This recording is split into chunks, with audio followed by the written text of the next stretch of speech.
मैंने सुना वहाँ से हैं, और धर्मेंद्र जी कुमार बंसल साहब, और इन्होंने जो ये इतना भव्य आयोजन किया है, पहले हम सभी जो यहाँ पर इतनी दूर से आए हैं और अब जब आए हैं और ज्योतिष सम्मेलन में आए हैं, तो मैं चाहता हूँ कि यहाँ पर जो भी वक्ता ये मंच से जो आपको सुनाई दे, उसको आप सावधानीपूर्वक सुने। आपकी बात को भी रखा जाएगा, लेकिन जो बोल रहे हैं उसकी बात को आप ग्रहण करें।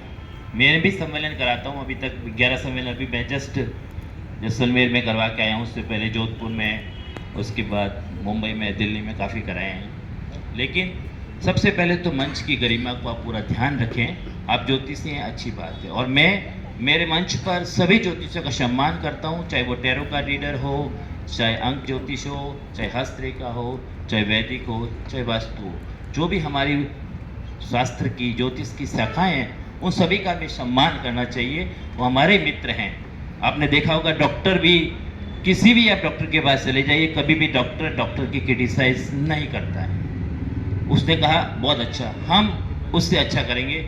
इसी भावना को लेकर के हम ज्योतिष को आगे बढ़ाना चाहिए, मेरा यह मानना है। इसलिए आप सभी जो आए हैं, सब पहले तो आप सब अपने स्वयं के लिए एक बार जोरदार से तालियां बजाइए, जिससे अपन यहाँ पर एक पॉजिटिविटी लेके आए। क्योंकि जब प्रोग्राम चालू हुआ था उस समय जो लग्न चल रहा था वो धनु लगन था, और लगन का स्वामी बृहस्पति अष्टम में बैठा हुआ था। तो आप सभी ज्योतिष विद्वान हैं, और मैं प्रश्न कुंडली पे बात करता हूँ, और कुछ देर बाद वही लग्न चक्र के, क्योंकि चक्र चल रहा है, गुरुदेव ने बोला ये आपकी कुंडली एक पृथ्वी है और ये घूर्णन कर रही है, इसमें चालू है सब कुछ। और 12 भाव को 24 से कन्वर्ट किया। अपन 24 घंटे की बात करते हैं, कुछ घंटे अपन सोते हैं, कुछ करते हैं, जागते हैं। लेकिन मैं आपको कहता हूँ कि अगर आप ज्योतिष सम्मेलन में आए तो ज्योतिष्य के हर एक बात को आप जो आपको अच्छी लगे, जैसे एक भाई साहब सुबह से मैं देख रहा हूँ कि ये ज्योतिष सम्मेलन में जरूर आए, ये नोटेट कर रहे हैं। ज्योतिष सम्मेलन में जब भी आए आपके पास पेन, पेंसिल, कॉपी होनी चाहिए, क्योंकि ये सम्मेलन एक अलग चीज़ है, उसमें तो अपन सबका मिलन होता है। लेकिन ज्योतिष सम्मेलन जब आता है तो ज्योतिष पे जो चर्चा होती है उसका ज्ञान को आपको लेना चाहिए, वहाँ से आपको बहुत सारी चीज़ें मिलेगी। क्योंकि यहाँ जो आएगा व्यक्ति वो, क्योंकि मैं मानता हूँ कि एक ज्योतिष के पीछे आज की दिनांक में, जैसे कि मेरे जैसे ज्योतिष तो मेरे पास 1 लाख लोग जुड़े हुए हैं, तो उन तक बात जाती है हमारी।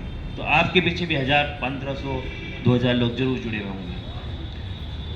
जहाँ तक प्रश्न कुंडली का माध्यम है, सर ने बहुत ज़्यादा तारीफ कर दी, लेकिन मैं वो प्रश्न कुंडली विशेषज्ञ हूँ कि मेरे से लोग प्रश्न नहीं करते।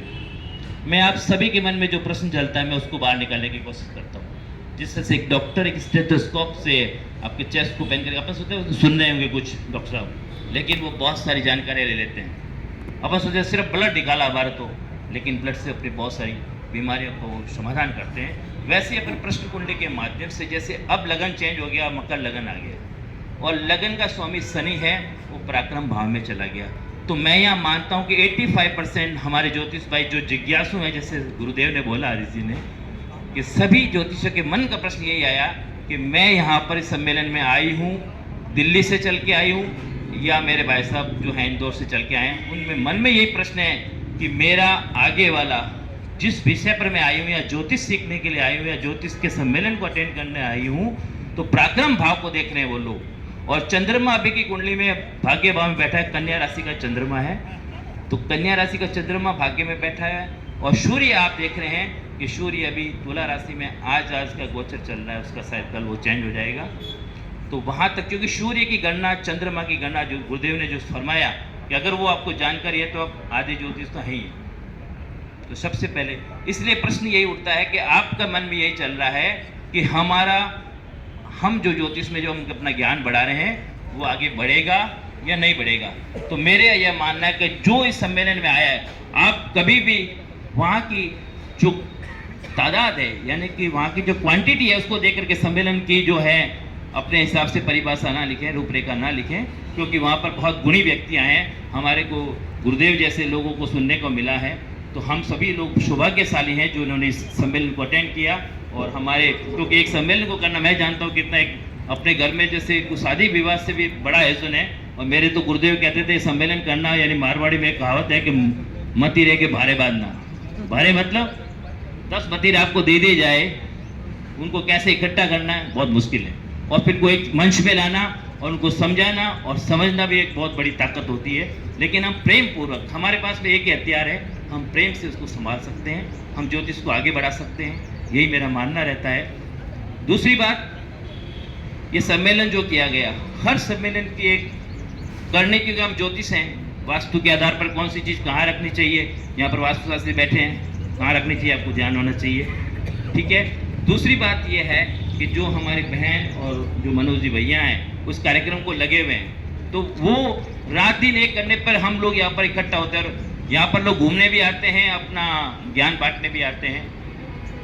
मेरा यही मानना है, जैसे मैं प्रश्न कुंडली के आधार पर अभी लगभग गुरुदेव के आशीर्वाद से 10,500 भविष्यवाणी कर चुका, वो राइट जाते हैं। और अभी भी मैंने की थी बिहार को लेकर के, उसका रीज़न ये था कि आप भी आज मैं एक ही टिप्स दूंगा, ज़्यादा नहीं, मैं हर सम्मेलन में एक टिप्स देता हूँ, इसलिए मेरे साथ जुड़े रहिए आप, कि जब भी आपको किसी भी राजनीति, हालांकि ज्योतिषियों को मैं मानता हूँ कि क्रिकेट की, राजनीति की भविष्यवाणी करनी नहीं चाहिए, क्योंकि उसका आधार आपके पास नहीं है, लेकिन प्रश्न कुंडली पे वो आधार बना हुआ है। तो जब भी आप एक मेरी भविष्यवाणी सुने, आप भी खुद कर सकते, कोई दिक्कत नहीं है, मेरा नाम लेकर कर देना, और इष्ट आपको प्रबल करके आपके कार्य को करना है कि जब भी कोई भी चुनाव का परिणाम, यदि सूर्य जो क्रांति होती है उससे पूर्व यदि उसका परिणाम आता है, तो आप 100% लिख सकते हैं कि पुनः वही सरकार बनेगी जो पूर्व में थी। इसलिए हमारे आदरणीय मोदी साहब ने चुनाव करवाए और परिणाम 14 तारीख को डिक्लेयर कर दिया, वापस नीतीश जी की सरकार आज की डेट एक वो बन गई। क्यों कि सूर्य चेंज नहीं हुआ। अगर सूर्य परिवर्तन होता 17 तारीख को, तो ये जो अपने चुनाव करवाए हैं वो मुख्यमंत्री फिर तेजस्वी बनता है, जो भी बनता है। तो ये आप एक मेरी आज का मान लें कि कोई भी भविष्यवाणी कर रही हो, क्योंकि सूर्य हमारा सबका कार्य है। हमारे आदरणीय सूर्य कौन है? अभी भारत के सूर्य मिस्टर नरेंद्र मोदी, राजस्थान के हैं भजन लाल जी, और अभी मैंने गुरुदेव को, जो हमारे वशिष्ठ हैं, जो वरिष्ठ हैं, वो हमारे सूर्य होते हैं, और सूर्य के बिना ये जिंदगी चलती नहीं है, बिना सूर्य की गणना ही नहीं की जाती है। तो मैं जबकि प्रश्न कुंडली का काम करता हूँ तो इसी आधार पे करता हूँ, और जिस किसी को भी यदि मुझसे की सुविधाएं चाहिए तो अब मैं आशीर्वाद, लेकिन आप मुझे जब भी फोन करें, आप अपना प्रश्न ना पूछें, मैं आपका प्रश्न निकालने की पूरी कोशिश कर लूँगा। और मैं ये सभी आपको कहता हूँ, हर क्षेत्र में, हर विद्या में जाओ, लेकिन सबसे पहले मेरे गुरुदेव ने, मेरे पूर्वजों ने और मेरे माता पिता ने ये सिखाया कि सबसे पहले आपको अपनी जो विद्या है, उसकी जो ताकत है, उसको कैसे लेके आएंगे, आप अपने इष्ट को प्रबल करिए। यदि आपका इष्ट प्रबल है तो आपके द्वारा, क्योंकि ज्योतिष के बाद कोई दुखी आता है, सुखी बहुत कम आते हैं, तो उसकी भावनाओं को समझें, ज्योतिष डराने का काम ना करें, जबकि आप उसका मार्गदर्शन करें और अच्छे से करें, जिससे उसके आपके पास आने से, जैसे आपने कहा कि कैंसर की बीमारी तक ज्योतिष, मैं मानता हूँ, मैं विज्ञान से आगे ज्योतिष को मानता हूँ। उसका रीज़न ये है कि विज्ञान वाले हर साल अपना कोई न कोई सिद्धांत को, अपनी थ्योरी को चेंज करते लेते, लेकिन हमारा जो ज्योतिष शास्त्र है वो हजारों वर्षों पहले था, वो आज भी चेंज नहीं होगा और आगे भी नहीं होगा। इसलिए मैं ज्योतिष को विज्ञान से एक कदम आगे मानता हूँ, और वैदिक ज्योतिष से भी मैं प्रश्न कुंडली को एक सिद्धांत आगे मानता हूँ। उसका रीज़न ये है क्योंकि जो हम ये अपनी जो चीज़ ग्रहण कर रहे हैं, चाहे वो सूर्य की किरणें हो, चाहे वातावरण की हवा हो, अगर सही है तो हमारे द्वारा जो प्रेडिक्शन किया गया है, हमारे द्वारा हमारे इष्ट को याद करके जो हमने प्रेडिक्शन किया है, वो 100% सही होगा, और हमारे जातक को बहुत अच्छे से उसको निजात मिलेगी, और उसी से ही हमारा ज्योतिष आगे बढ़ेगा। मैं पुनः मनोज जी सोनी साहब, आदरणीय बहन विद्या जी, सागर भैया, और जो भी इस आयोजन के पीछे जो कमेटी बनी हुई है, उन सभी का मैं अपने तहे दिल से सीता ज्योतिष की तरफ से बहुत बहुत अभिवादन करता हूँ कि इन लोगों की वजह से ही आज हमारा ज्योतिष जिंदा है। हम ज्योतिष की ज्योत को इस प्रकार से आगे बढ़ाते जाएं, प्रफुल्लित करते रहें, प्रकाशित करते रहें, जिससे हम लोगों का बहुत अच्छा ज्योतिष बढ़ेगा।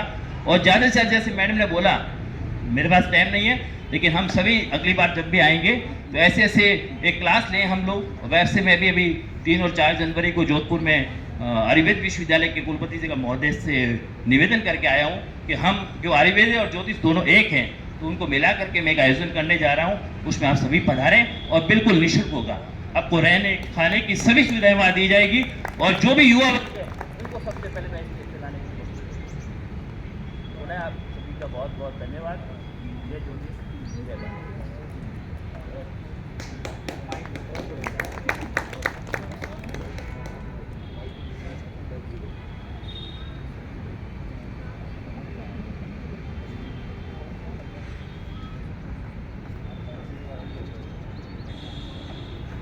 माइक की बैटरी गई शायद।